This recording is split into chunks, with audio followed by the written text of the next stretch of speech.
So Last Night in Soho tells the story of a young fashion student who begins to have dreams of the swinging 60s that quickly turns into a nightmare. Well, we've got a new Edgar Wright film, everybody, in the title of Last Night in Soho. Now, this is a movie that I went into completely blind. If you saw my quick reaction, did not watch a trailer, did not do a plot synopsis. All I knew was who was directing it and one of the stars of the movie. So this was something I had no expectations for, complete blank slate. Now, to give you some context of where I am as an Edgar Wright fan, I'm actually one of the very few people where his movies don't necessarily work on my wavelength. I loved Baby Driver. That was the first movie that he made that I just thought was awesome, and that's the main reason I was really excited for this one. But as a horror fan, I'm like one of 8 people on Earth that don't necessarily love Shaun of the Dead. Hot Fuzz is actually my favorite of the Cornetto trilogy, and aside from Hot Fuzz and Baby Driver, I can mostly take or leave the rest of his films. I appreciate him as a filmmaker, I appreciate his style. He's definitely very unique the way that he makes movies, just not necessarily my style of humor or my style of movie most times.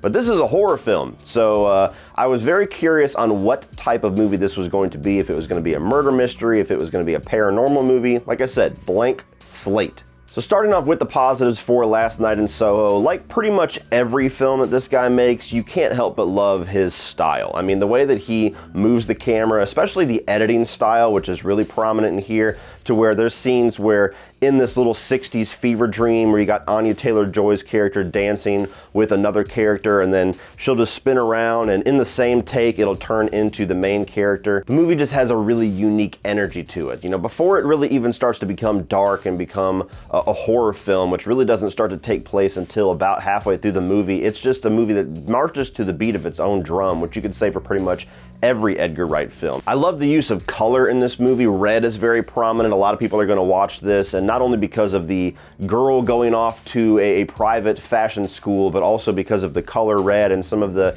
aesthetic of the movie. You're going to see some very, very hardcore Giallo fans that are going to be like elated that he is showing his influences from that. A lot of Suspiria vibes going on, you know, very light Suspiria vibe, not as crazy horror as Suspiria, but just the setup and the aesthetic of the color and the visuals definitely gave me the impression that he is bringing influence from movies like that. I really like this effect that they use throughout the movie with mirrors, especially when they're in the actual fever dreams, to where you'll have Anya Taylor-Joy's character doing something and she'll pass by a mirror, she'll be sitting in front of a mirror, and you'll see the direct reflection of the main character, Ellie, like she's right there with her, and the way that they matched them together and the way that they edited them together was seamless, and I thought it was a really nice way to keep both of them involved in the story. Performances all around are all really good. You know, Anya Taylor-Joy is somebody that has quickly made a name for herself, where every single time she's in a movie, she's almost the draw for a certain fan base, so she's really good here. The main character, Ellie, played by Thomasine McKenzie. I haven't seen anything else from her that I know of, but she was really good here. She's a really endearing character, a really sweet character, and for somebody that's doing this very fish out of water storyline where she's,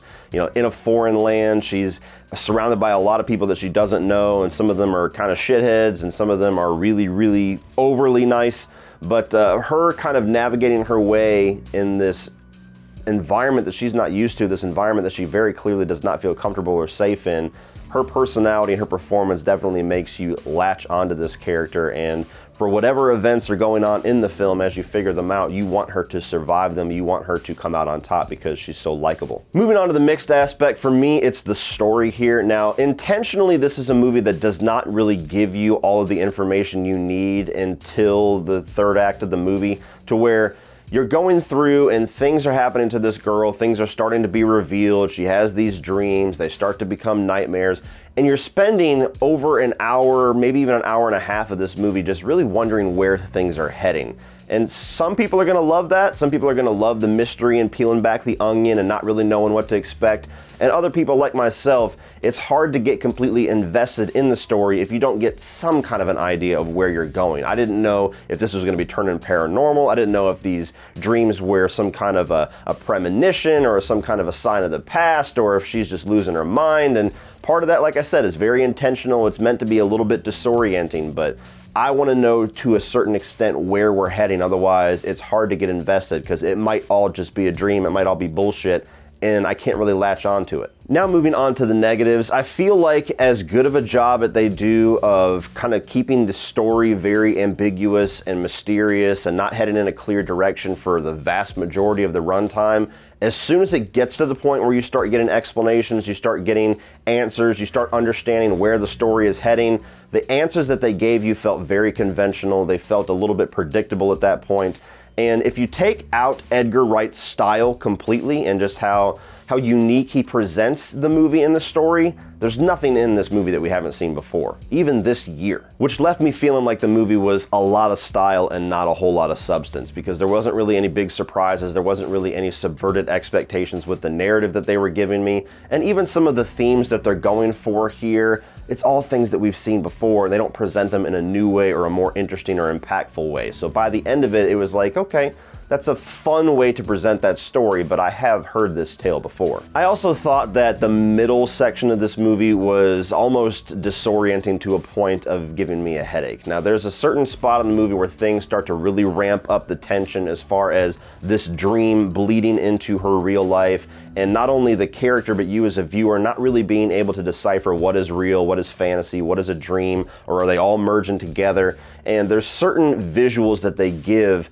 to bring this about that to me started to get very repetitive, started to get overwhelming, and got to the point where it was just a sequence of events where this girl goes to do something in regular life, acting like, you know, the dream thing is back here, and then the dream starts to happen there, she freaks out, she runs away, and people are confused about what's going on with her. And they did that over and over and over again in the middle act of this film, to where while still being kind of unsure and almost frustrated about where this movie was going, those visual devices started to get a little bit overwhelming for me. So overall, guys, Last Night in Soho was certainly not a movie that disappointed me, because I didn't really walk in with many expectations, but it's not a movie that I can see myself really revisiting. I think if you're an Edgar Wright fanatic, or if you just really love giallo films and where a lot of his influences are going to be on screen for this, you're probably going to fall in love with it. But for me, a very casual Edgar Wright fan and somebody that watches a lot of horror, a lot of thrillers, there wasn't really a whole lot beneath the surface here for me to want to revisit it very often. So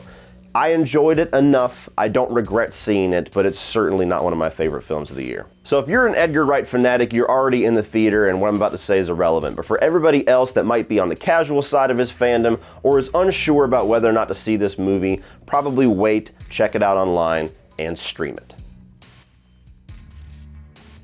What do you guys think of Last Night in Soho? Are you an Edgar Wright fanatic? Are you somebody that doesn't like his movies and this one is the first one that you did like? How did you feel about the visual devices? I couldn't get too specific, that doing this little fever dream invading the real world kind of thing. Do you feel like it was overwhelming, or did you really enjoy that? Try to keep somewhat spoiler free as well in the comment section. I was deliberately a little bit vague with some of the storylines, so don't ruin it down below. And you've been warned if you don't want to know anything. Like and share this video, guys. Please hit that subscribe button if you're finding me for the first time. We just wrapped up the Crow franchise, and we got the Crow ranking tomorrow night on Devil's Night. And we're also going to be doing 31 on 31 on Halloween, which is a big ranking video that we do annually on this channel. So be sure to hit the subscribe button so you do not miss any of that. Thank you guys for watching as always, and remember, opinions are like assholes, but that doesn't mean that you have to be.